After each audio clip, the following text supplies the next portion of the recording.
TBC Tamil News. டிபிசியின் தலைப்புச் செய்திகள். தமிழ் மக்களின் பெருந்தலைவர் சம்பந்தன் நிரந்தரமாக விடை பெற்றார். தமிழ் தேசிய பேரவை என்ற பெயரை பயன்படுத்துவது சட்டவிரோதமானது. கடற்படை வீரர் உயிரிழக்க நேரிட்டமை குறித்து இலங்கைக்கான இந்திய உயர்ஸ்தானிகர் ஆலய ராஜதந்திரி ஒருவரை அழைத்த இலங்கை விளைவுகார் அமைச்சு தனது கரிசனையை வெளியிட்டுள்ளது. அடுத்து வரும் 2 வாரங்களுக்குள் அரசாங்கத்துடன் இருக்கும் 12 பேர் ஐக்கிய மக்கள் சக்தியில் இணைந்து கொள்ள இருக்கின்றார்கள் என்று கூறுகிறார் ரஞ்சித் மத்துமபண்டார. இலங்கை தமிழரசு கட்சியின் தலைவர் ஆர் சம்பந்தனின் மறைவுக்கு முன்னாள் பிரதமர் மஹிந்த ராஜபக்ஷ தனது இரங்கலை தெரிவித்தார். தினமும் கூச்சலிட்டுக் கொண்டிருப்பதில் பலனில்லை, அடுத்த தேர்தலில் என்ன செய்ய போகிறோம் என்று கேட்கிறார் ரணில் விக்ரமசிங்க. நாட்டுக்காக நான் செய்த விடயங்களை மறந்தாலும் நாட்டு மக்கள் அவற்றை நினைவு கூர்வார்கள் என நினைப்பது நகைப்புக்குரியது என்று கூறுகிறார் சந்திரிகா பண்டாரநாயக்க குமாரதுங்க. வணக்கம், நீங்கள் இணைந்திருப்பது டிபிசியின் காலை தமிழ் செய்திகளுடன். இனி விரிவான செய்திகளை பார்ப்போம். இலங்கை தமிழரசு கட்சியின் பெருந்தலைவரும் திருகோணமலை மாவட்ட பாராளுமன்ற உறுப்பினருமான ராஜவரோதயம் சம்பந்தன் தனது 91வது வயதில் இயற்கை எய்தியுள்ளார்.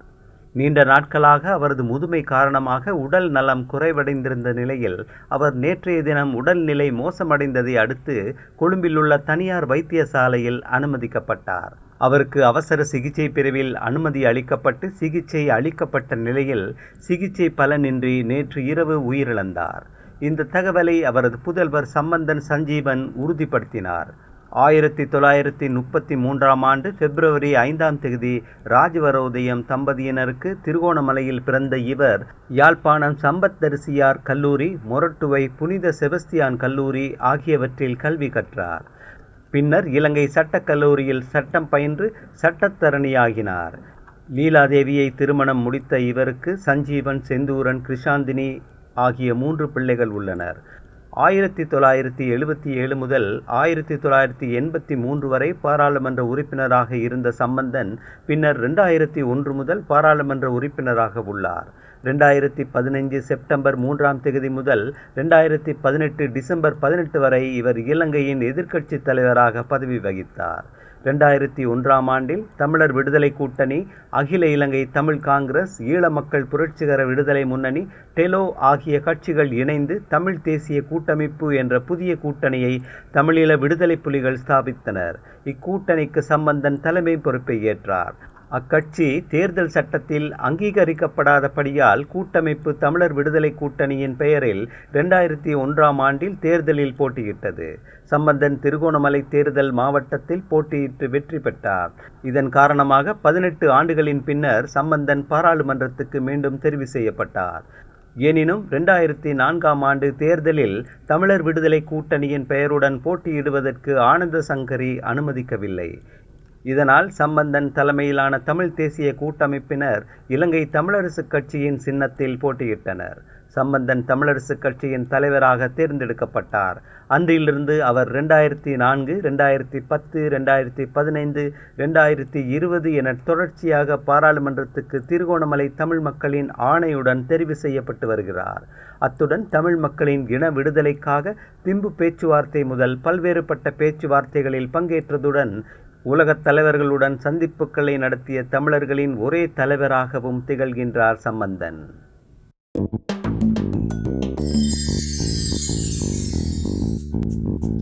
தமிழ் தேசிய பேரவை என்ற பெயரை பயன்படுத்துவது சட்டவிரோதமானது என்று தமிழ் தேசிய மக்கள் முன்னணியின் பொதுச் செயலாளர் செல்வராசா கஜேந்திரன் தெரிவித்துள்ளார். யாழ்ப்பாணத்தில் உள்ள அலுவலகத்தில் நடத்திய ஊடகவியலாளர் சந்திப்பில் கலந்து கொண்டு உரையாற்றும் போதே அவர் இதனை குறிப்பிட்டார். 7 தமிழ் தேசிய கட்சிகளும் சிவில் அமைப்புகளின் கூட்டான தமிழ் மக்கள் பொதுச்சபையும் எதிர்வரும் ஜனாதிபதி தேர்தலில் தமிழ் பொது வேட்பாளர் ஒருவரை நிறுத்துவதற்காக தமிழ் தேசிய சபை என்ற கட்டமைப்பை வவுனியாவில் வைத்து நேற்று முன்தினம் ஸ்தாபித்திருந்தது. இந்நிலையில் தமிழ் தேசிய மக்கள் முன்னணி அதனை தாம் 2015ஆம் ஆண்டிலிருந்து பயன்படுத்தி வந்த தேர்தல் கட்டமைப்பு என்று உரிமை கோரியுள்ளது.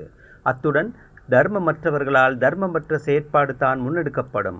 ஆகவே நாம் தொடர்ச்சியான பயன்படுத்தி வந்த பெயரை பயன்படுத்துவது சட்டவிரோதமாகும். அது தொடர்பில் எமது ஊடக பேச்சாளர் இன்றைய தினம் முழுமையான விளக்கத்தினை அளிக்கவுள்ளார் என்றும் கஜேந்திரன் குறிப்பிட்டார்.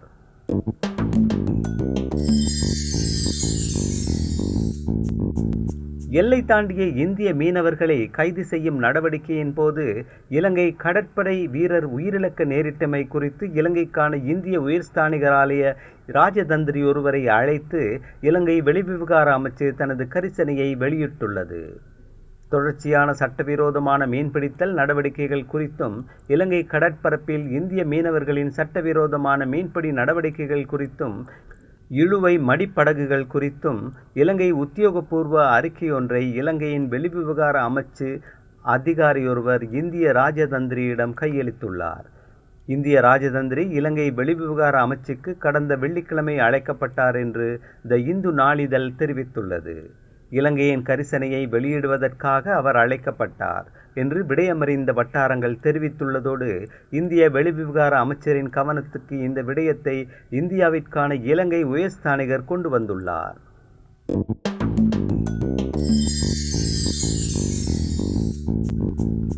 அடுத்து வரும் 2 வாரங்களுக்குள் அரசாங்கத்துடன் இருக்கும் 12 பேர் ஐக்கிய மக்கள் சக்தியில் இணைந்து கொள்ள இருக்கிறார் என்ற ஐக்கிய மக்கள் சக்தியின் பொதுச் செயலாளரும் பாராளுமன்ற உறுப்பினருமான ரஞ்சித் பத்துப பண்டார தெரிவித்தார்.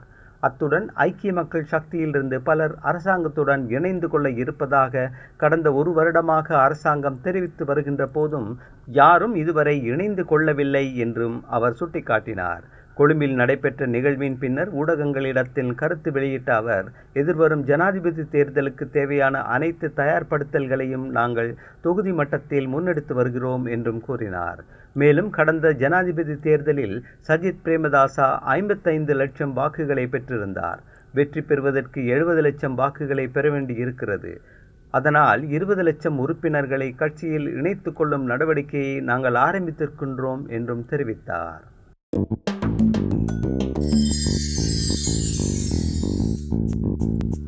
இலங்கை தமிழரசுக் கட்சியின் தலைவர் ஆர் சம்பந்தனின் மறைவுக்கு முன்னாள் பிரதமர் மஹிந்த ராஜபக்ச தனது இரங்கலை தெரிவித்தார்.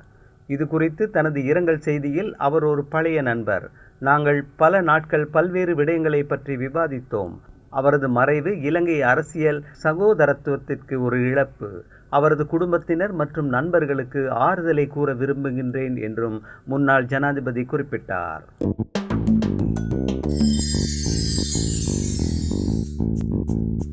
தினமும் கூச்சலிட்டு கொண்டிருப்பதில் பலனில்லை. அடுத்த தேர்தலில் என்ன செய்ய போகிறோம் என்பதை அனைவரும் பேசி தீர்மானிக்கலாம் என்று ஜனாதிபதி ரணில் விக்ரமசிங்க அறிவித்துள்ளார்.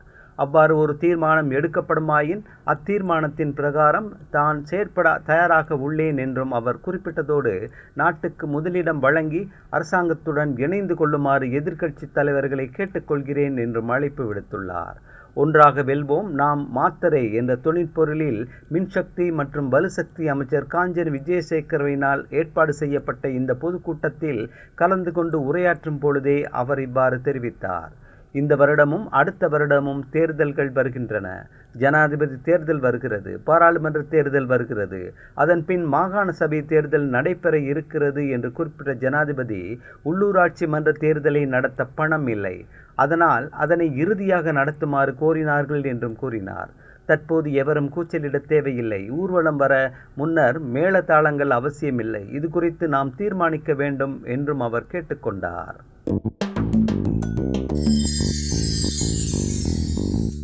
நாட்டுக்காக நான் செய்த சில விடயங்களை மறந்தாலும் நாட்டு மக்கள் அவற்றை நினைவு கூர்வார்கள் என நினைப்பது நகைப்புக்குரியது என முன்னாள் ஜனாதிபதி திருமதி சந்திரிகா பண்டாரநாயக்க குமாரதுங்க தெரிவித்துள்ளார். திருமதி பண்டாரநாயக்க தனது 80வது பிறந்த நாளை ஜூன் 29ஆம் தேதியன்று தனது முகநூல் பதிவில் குறிப்பிட்டுள்ளார். இன்று நான் இந்த பூமியில் 79வது வயதை கடந்து 80 வயதை எட்டியுள்ளேன். எனக்கு நினைவு தெரிந்த நாள் முதல் என் நாட்டிற்காகவும் நாட்டு மக்களுக்காகவும் அவர்களின் முன்னேற்றத்துக்காகவும் பல விஷயங்களை செய்திருக்கிறேன். நான் பல விஷயங்களை மறந்திருக்கலாம். சிலவற்றை நான் மறந்துவிட்டேன். ஏனென்றால் நாட்டு மக்கள் அவற்றை நினைவில் வைத்திருப்பதை எண்ணுவது நகைப்புக்குரியது. ஆனால் அன்று முழுவதும் எனக்கு கிடைத்த வாழ்த்துக்களில் உள்நாட்டிலும் வெளிநாட்டிலும் என்னை நேசிக்கும் சிலரது நினைவுகள் எனக்கு ஒரு விஷயத்தை தெளிவுபடுத்தியது. நான் செய்தது சொன்னது எல்லாம் ஞாபகம் இல்லாவிட்டாலும் பலருக்கு இன்னும் பொதுவான ஒன்று நினைவில் இருக்கும். அதுவே இந்நாட்டின் மீதும் நாட்டு மக்கள் மீதும் எனக்குள்ள உண்மையான அன்பு. அது எனக்கு மிகவும் பெருமையாக இருந்தது. பல தசாப்தங்களாக பல விமர்சனங்கள் மற்றும் அவதூறுகள் இருந்த போதிலும் நாட்டுக்காக எனது கடமையை நிறைவேற்றுவதற்கான வலிமையை உங்கள் அன்பே எனக்கு வழங்கியதாக இன்றும் நான் நம்புகிறேன். அதற்காக உங்கள் அனைவருக்கும் எனது மனமார்ந்த நன்றியை தெரிவித்துக் கொள்கிறேன் என்றும் குறிப்பிட்டுள்ளார். அந்த செய்தியோடு நிறைவுக்கு வருவது இன்றைய டிபிசியின் காலை தமிழ் செய்திகள். மீண்டும் மாலை செய்திகளோடு மீண்டும் சந்திப்போம். வணக்கம்.